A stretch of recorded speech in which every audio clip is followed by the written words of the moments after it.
want to show to you now is how to sculpt with paper mache. Make like a three-dimensional object with paper mache and creating an understructure that you then cover, or what we refer to as an armature. Before I do this, I want to introduce you to this guy, which some of y'all may know from our production of Oh, What a Lovely War a few years back. Yeah, he's a little hard to see real up close. He was constructed with this sort of armature method that I'm going to show. And again, there is a level of creative problem solving to this. In other words, I cannot demonstrate to you all of the techniques for doing this because the number of techniques for doing this are limited only by your creative problem solving and imagination, okay? This was a head that was worn by a performer on stage. Let me see if I can show you the inside. Okay, vaguely I can show you the inside. So the inside of this is a bucket, okay? Specifically, it's one of the buckets that they get honey out of over at the dining hall, okay?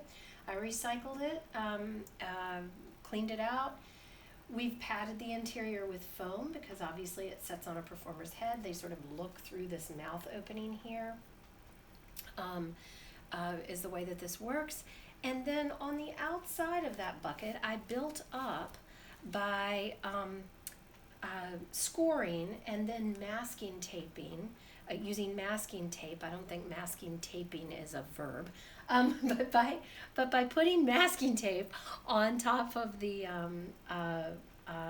cardboard and adhering it to the bucket, and then shaped cardboard for the hat part. It's really hard to see everything here in the camera, but I shaped cardboard pieces up here, okay, and then I just paper mache'd over top of the whole thing in big strips. Okay, his mustache and eyebrows are actually out of a different product. They're out of industrial felt, but again, this could have been cardboard and paper mache just as easily as it was the industrial felt. Okay, so I just wanted to give you sort of a large example of what I'm talking about, and then I'm going to try to do like a small example here. Okay, all right. So for this, again, you can use cardboard. You can use a pre-existing lightweight thing like these very, very cheap table tennis balls. So let's say I wanted to make, for some reason I want to make a caterpillar.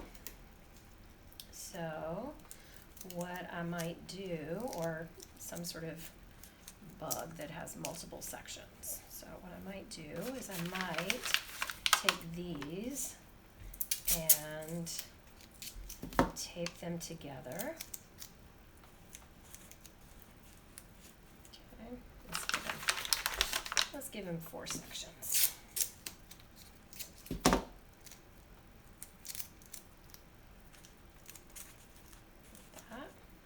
Okay.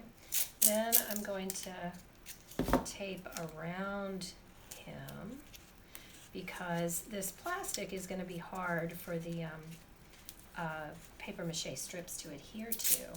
So you want to tape your item, especially if you've made it out of plastic or some other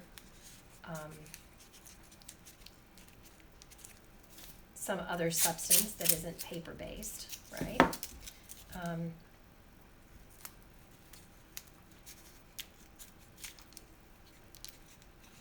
Tape it together. You could even give him a little bit of a curve to him as you're putting him together there.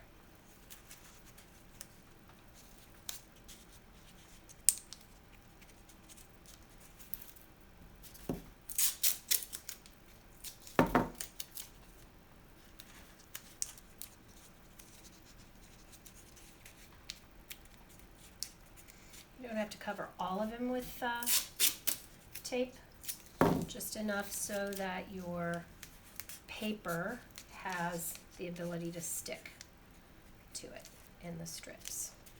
Okay. and so that it has some structural integrity to it.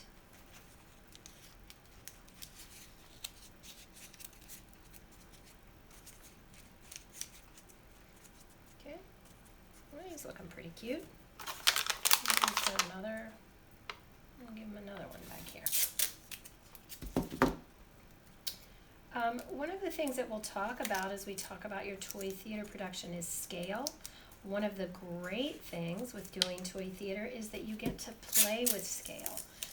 You can kind of have fun with the idea of things being too large for the space in which they are inhabiting, or too small for the space they are inhabiting. That can be a really interesting visual to play with. It can even give you things that you can play with in your video.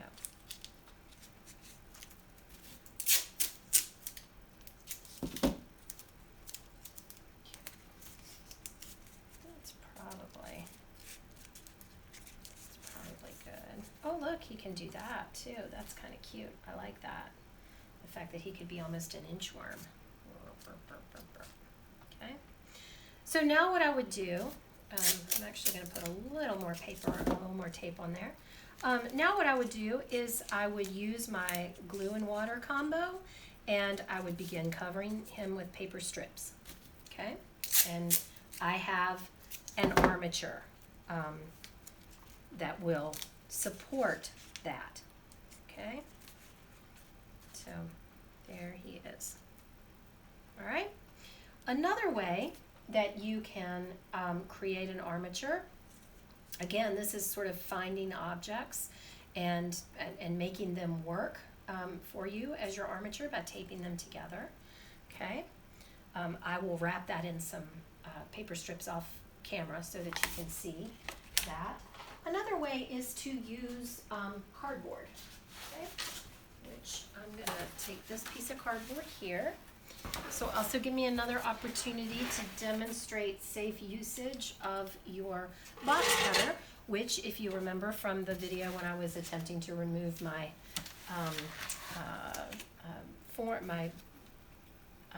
shape from my clay form, my knife was not very sharp. You want it to be sharp, okay? This is one instance where you can sort of pull towards yourself. It's really hard for you to see me, but I have positioned my body to the side of where I'm going to pull to cut this piece off. Okay, there you go. You're going to want to have a piece of cardboard or something underneath you as you cut, because you do not want to cut on your tabletop. Okay, so I'm actually going to cut 2 chunks of cardboard off of here. Okay. And I'm going to be honest with you, I have no idea what I'm going to make. I didn't really know what I was going to make there either. But what I want to do is show you how to score your cardboard. Okay? So what I did when I was cutting, when I made this cut, is I cut all the way through the cardboard, right? What you can do with your box cutter is, again, keeping all of your appendages out from in front of it, including your body, including yourself. You're going to draw it towards you, okay, and you're just going to go through that top layer of cardboard. And you see, it's still attached in here, but I have cut the outside layer, okay? If you do this multiple times, actually I'm going to get my glasses here. Another thing that you can do, you can use for this is your metal measure that you were sent, which I don't have mine here, but I may have something else that I can use as a straight edge. Perhaps this, yes, look. Some of my metal. Okay, one thing that you can do as if you're doing a series of straight cuts is you can use a straight edge to sort of guide yourself. Okay, Let me see if I can get myself so that you can see that a little better. Oops, I'm too close. Back it up a little bit. Okay. So, again, I didn't do that first one very precise. And again, I'm just doing this really lightly so that I'm just going through the first layer. Okay? And then you may have to crack it in order to make it. Okay? Then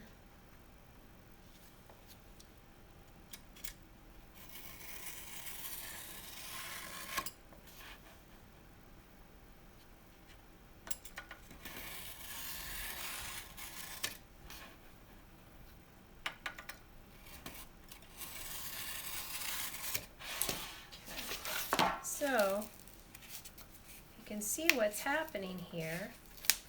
I'm actually have made it so that I'm curving the cardboard, okay? Just sort of lightly curving it. Let's say we want to do, let's see, do a couple more cuts here.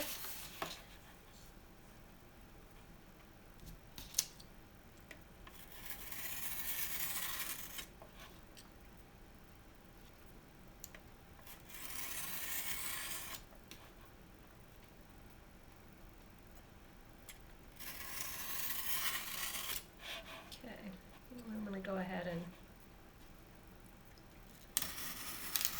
don't know what I got, but I'm going to go ahead and cut that off at the bottom there. Yep, maybe not quite.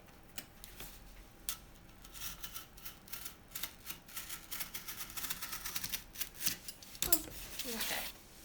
All right, so I've got that series of scores. Okay. Now what I'm going to do, I'm going to roll it in on itself like that.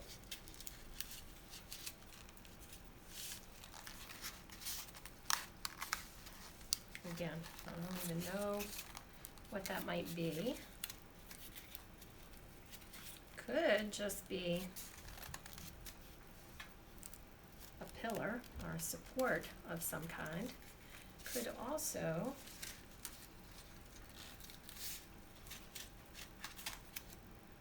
that sort of shape to it, okay? But what I'm going to show you is basically to hold this shape, okay, I'm going to tape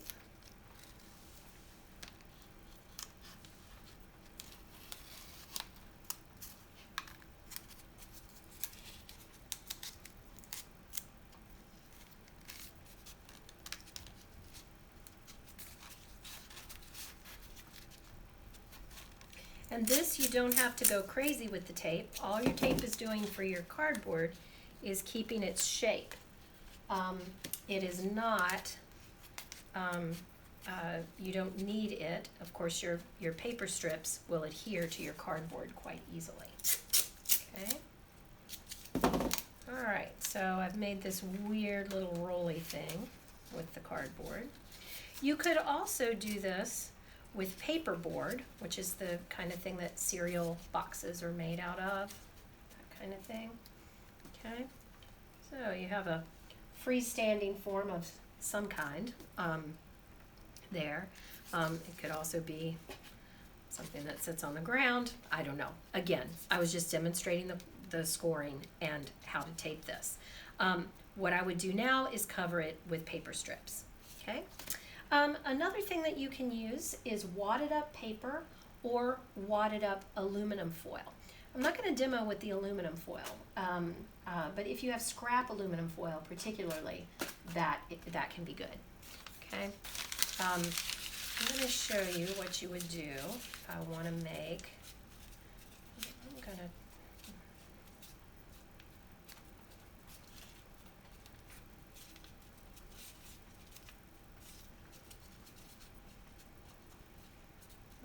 try to make a little bug here. Okay, so you see what I did? I just wadded it down.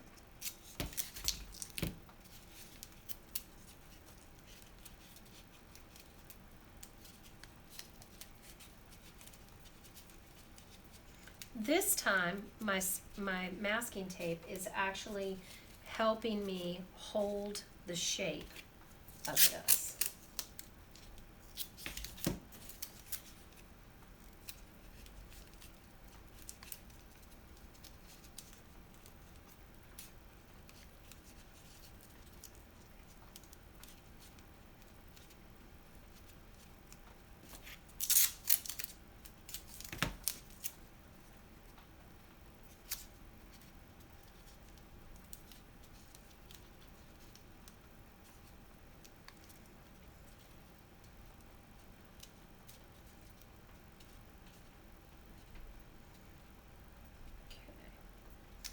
Now, I do sort of have an idea what I want to do with this. I'm actually going to make it into like a little bug. So I want him to have some wings. And I'm going to determine how best to do that. I wish I had some paperboard, but I don't. I do have some cardboard. So let me see if I can cut a wing out of some cardboard. Let's get tissue.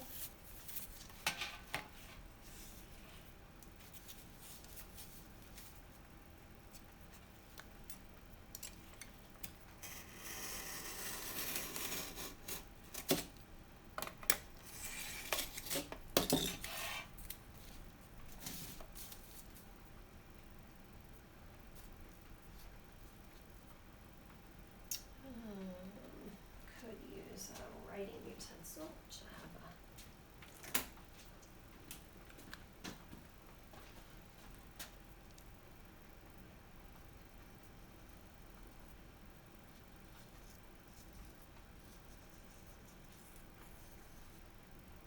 All that. No, you can't even see what I'm doing there, can you?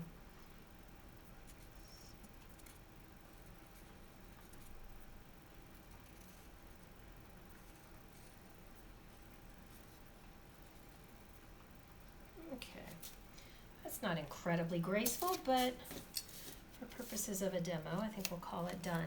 Now, I'm going to carefully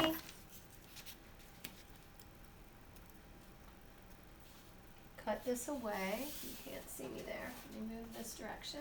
Sorry. Okay. Carefully cut that away. Like that. Okay.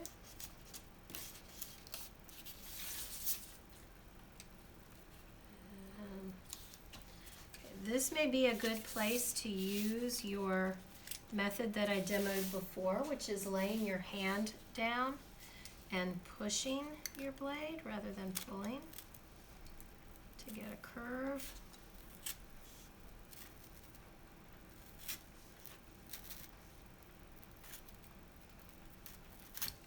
Okay. Good. Get that little bit off there. Okay. Again. Lay my hand down. Okay. The trick is that I also have to hold this piece, so I may be better off doing a hold there and a slight pull. You're also the stakes on this are pretty low, right? If I slice through this, it's not low if you slice through your finger. But if you accidentally slice through the cardboard in a way that you don't like, you just cut a new piece of cardboard. So it's not like your whole paper form or if you were doing leather. Okay. All right. I'm going to see what that does. Oh, this is kind of cute.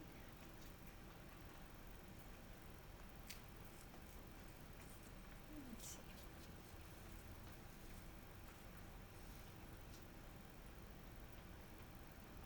Yeah, kind of like that. Okay, so I'm going to tape that on.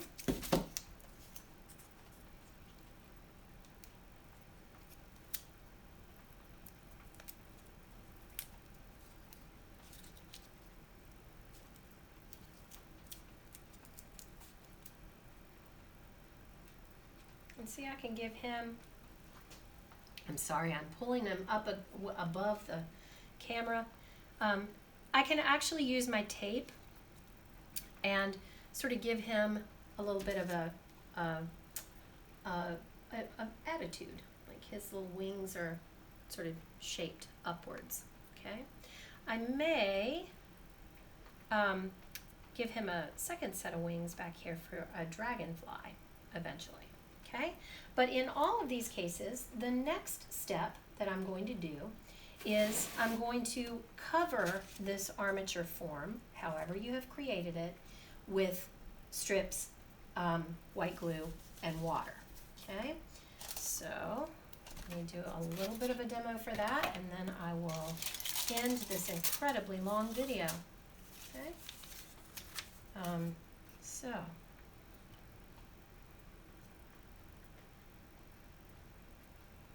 you can use, depending on the size, like for this little guy right here, I'm going to use smaller strips, but for this guy, I'm going to use bigger strips. Okay, because I can cover more territory. The other thing in this process, you don't need as many layers because your form isn't hollow. It's not self-supporting, right? You have this armature underneath it. Okay, so you see what I'm doing? I am putting the strips down and I'm taking the time to smooth them, make sure they are as smooth as I can make them.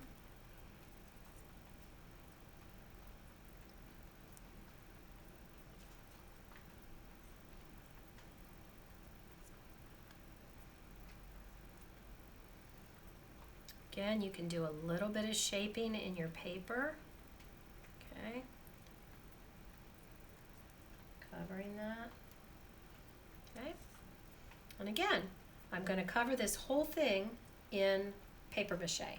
Probably 2 layers will be plenty. Okay, I'm going to do the same with this guy, and I'm going to do the same with my little bug after I maybe give him another pair of wings on him. Okay. So that's basically how you work with an armature. I'll do the finished work on these. It's going to be a day or 2, but I'll post my results as soon as that happens.